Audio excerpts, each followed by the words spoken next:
And Cheryl, the second police officer inside that cruiser is a field training officer. I'm told by multiple sources he's in critical care here at VCU Medical Center, along with that person that was in custody. The rookie officer driving, Trey Sutton, was pronounced in the early morning hours deceased here also at the hospital. Now, last night, we were told in the preliminary stages of the investigation, it was believed the officers were heading west on Wilkinson Road. They were heading west, but Crime Insider sources tell me that was after they were heading northbound on 301 and took a left, which is west, at a blinking arrow on Wilkinson Road. The pickup truck was heading south on 301 when my sources tell me a teenage driver from Hanover County slammed on the brakes at that light. The crash is under investigation. Our crash team responded out. They're trying to put the pieces together. They're looking at body-worn camera video, conducting interviews, trying to recreate the crash scene itself. Bill and Cheryl, my sources tell me that speed is definitely a factor in this case and that members from the crash team will meet with the Commonwealth Attorney's Office to determine if any charges will be placed. A tragic accident that has a lot of folks in mourning in Henrico County. Our Cameron Thompson is live at HPD headquarters in the West End with more from Chief Eric English about support for this officer's loved ones and how Trey Sutton is being honored at this hour. Cam?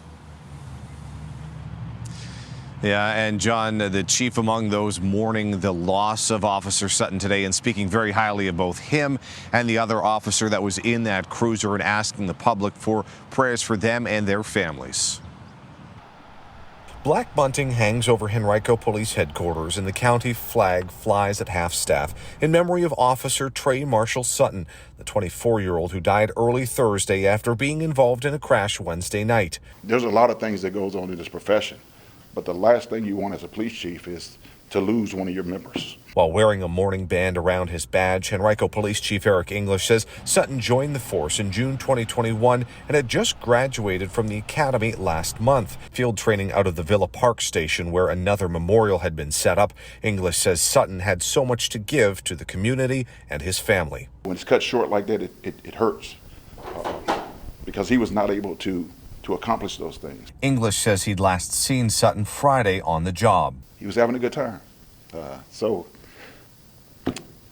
you know, for me, seeing that's what's going to give me joy because I know he was doing what he wanted to do. English says Sutton's field training officer, who was also injured in the crash, was in critical but stable condition as of mid-Thursday. He says he's been with the department since 2014. He's very well respected in the organization, and we're just hopeful and prayerful that he will be able to pull through this serious incident. English says since the crash, there's been an outpouring of support and offers for help from around the state, and he's thankful for that. He says his focus right now is guiding the department through yet another loss, noting Captain Don Lambert was killed in a hit-and-run last year, and providing any resources that his officers or their families need. We just ask you all to continue to keep us in your thoughts and prayers as we try to move forward and try to mitigate you know, some of the hurt that we're feeling right now, the pain that we're feeling. As I always say, this too shall pass, but it's not going to be easy. Now, English also specifically wanted to express thanks to the Henrico Fire Department for their response to the crash last night, also adding he doesn't want that third person to be forgotten. The person in custody who was in the car and at last check was in critical condition in the hospital, and he says that police are also working to make sure that he and his family also get the support and resources they need.